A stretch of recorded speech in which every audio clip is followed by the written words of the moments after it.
కింద అటు సైడ్ సిద్ధనా అనరా ఒకసారి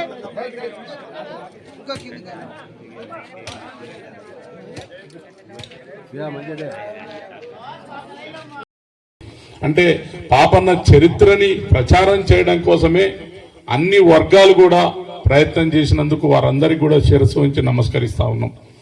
1700 సంవత్సరంలో మల్లికార్జున సిద్ధయోగి అనేటటువంటి వాళ్ళు కూడా ఇక్కడ కొలనుపాకలో చరిత్రలు రాసు అందులో కూడా పాపన్న చరిత్ర రాయటం జరిగింది.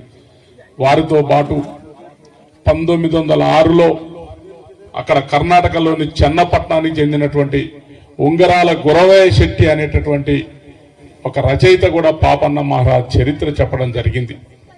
1993లో డాక్టర్ బుడ్డిగా ఆదినారాయణమూర్తి గౌడ్ గారు భారతదేశం మొత్తం తిరిగి భారతదేశంలో రాజులుగా పరిపాలన చేసినటువంటి చరిత్రకారులైనటువంటి గౌడులు సమగ్ర గౌడుల చరిత్ర అనేటటువంటి పుస్తకం రాసి దాంట్లో కూడా పాపన్న మహారాజ్ చరిత్ర చెప్పడం జరిగింది.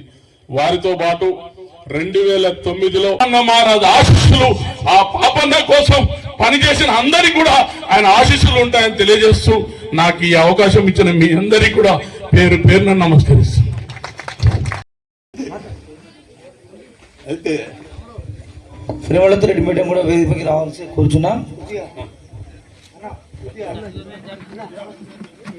మున్సిపల్ చైర్మన్ పోకల జమునా లింగయ్య గారు కూడా వేదిక మీద రావాల్సిందిగా కూర్చున్నాం.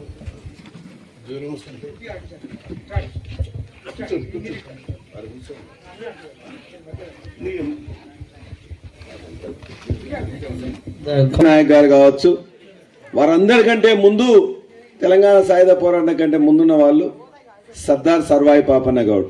వారు ఒక మాట చెప్పిండ్రు, రాజులు మహారాజులు చక్రవర్తులు వాళ్ళ యొక్క కుటుంబాలు ఖచ్చితంగా వాళ్ళు రాజులు కావచ్చు, మళ్ళా ఏదైనా కావచ్చు, కానీ ఒక అత్యంత సామాన్యుడు అసామాన్యుడుగా ఎదగడం అంటే మామూలు విషయం కాదు.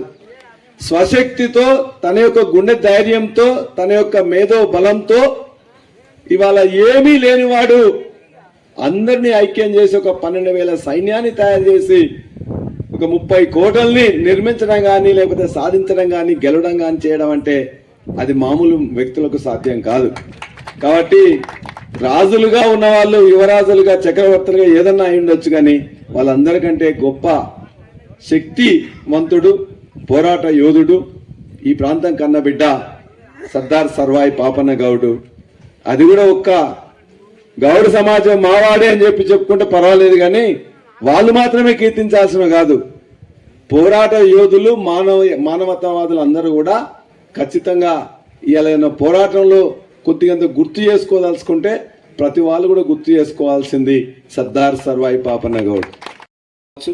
లేక దొడ్డి కొమరయ్య కావచ్చు, లేక బందగి కావచ్చు, లేక అందరూ కూడా చాకల ఐలమ్మ లాంటి వాళ్ళందరి యొక్క చరిత్ర మ్యూజియం, ఒక అమరులకు సంబంధించిన మొత్తం త్యాగాలకు సంబంధించిన చరిత్ర ఉండాలంటే జనగామ అనేదే సరైన స్థానం. కాబట్టి అది ఉండేటట్టు ఖచ్చితంగా చేస్తానని, ఒక చిన్న విగ్రహం పెట్టడానికి అని పెద్ద సమస్య కాదు, అది ఖచ్చితంగా పెట్టిద్దాం.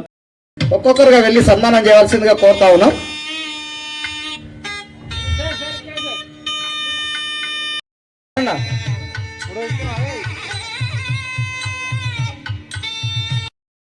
షీల్డ్లు కూడా ఉన్నాయి, ఒక్కొక్కటి షీల్డ్లు